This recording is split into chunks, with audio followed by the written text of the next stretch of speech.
বিআরটিএর traffic বোর্ডের উদ্যোগে কুষ্টিয়া ও মেহেরপুরের সড়ক দুর্ঘটনায় ক্ষতিগ্রস্তদের মাঝে 2,80,00,000 টাকার চেক বিতরণ করা হয়েছে। 15 জানুয়ারি কুষ্টিয়া জেলা প্রশাসকের সম্মেলন কক্ষে এ উপলক্ষে একটি অনুষ্ঠানের আয়োজন করা হয়। অনুষ্ঠানে প্রধান অতিথি ছিলেন বিআরটিএর চেয়ারম্যান আবু মমতাজ সাদউদ্দিন আহমেদ। দুটি জেলায় সড়ক দুর্ঘটনায় নিহত ও আহতদের মধ্যে মোট 70টি চেক বিতরণ করা হয়। এর মধ্যে কুষ্টিয়া জেলায় 48টি চেকের বিপরীতে মোট 1,98,00,000 টাকা দেওয়া হয়।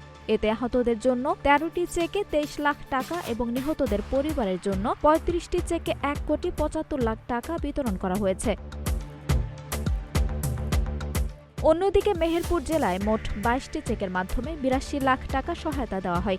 এর মধ্যে আহতদের জন্য 8টি চেকে 12 লাখ টাকা এবং নিহতদের পরিবারের জন্য 14টি চেকে 70 লাখ টাকা প্রদান করা হয়েছে। সব মিলিয়ে কুষ্টিয়া ও মেহেরপুর জেলার দুর্ঘটনা কবলিতদের মধ্যে মোট 2,80,00,000 টাকার আর্থিক সহায়তা বিতরণ করা হয়। 2022 সালে আমাদের কার্যক্রম শুরু হয়েছে। 2025 সাল পর্যন্ত আমাদের টোটাল ডিসবার্সমেন্ট ছিল 50 কোটি টাকার মতো, কিন্তু জুনের পর থেকে এখন পর্যন্ত আমাদের ডিসবার্সমেন্ট 56 কোটি টাকা। তাহলে আশা করি বুঝতে পারছেন যে 6 মাসে আমরা ওই 20% মতো করেছি।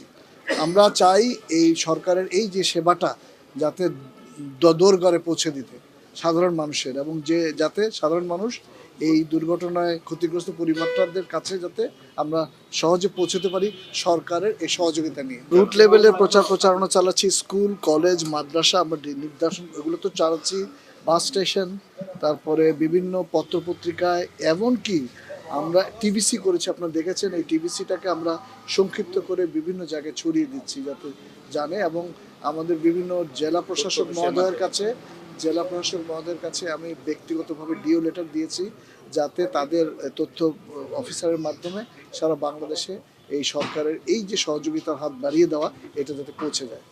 অনুষ্ঠানে সভাপতিত্ব করেন কুষ্টিয়ার জেলা প্রশাসক ও জেলা ম্যাজিস্ট্রেট মোহাম্মদ ইকবাল হোসেন। এ সময় কুষ্টিয়া ও মেহেরপুর জেলায় সংগঠিত বিভিন্ন সড়ক দুর্ঘটনায় ক্ষতিগ্রস্তদের মাঝে আর্থিক সহায়তার চেক বিতরণ করা হয়। অনুষ্ঠানটি আয়োজন করে কুষ্টিয়া জেলা প্রশাসন ও বিআরটিএ কুষ্টিয়া। সংশ্লিষ্ট কর্মকর্তারা বলেন, সড়ক দুর্ঘটনায় ক্ষতিগ্রস্তদের পাশে দাঁড়ানো এবং তাৎক্ষণিক সহায়তা নিশ্চিত করতেই এ উদ্যোগ নেওয়া হয়েছে।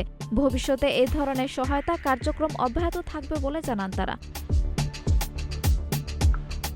আঞ্জুম হক আরবি, নাগরিক প্রতিদিন।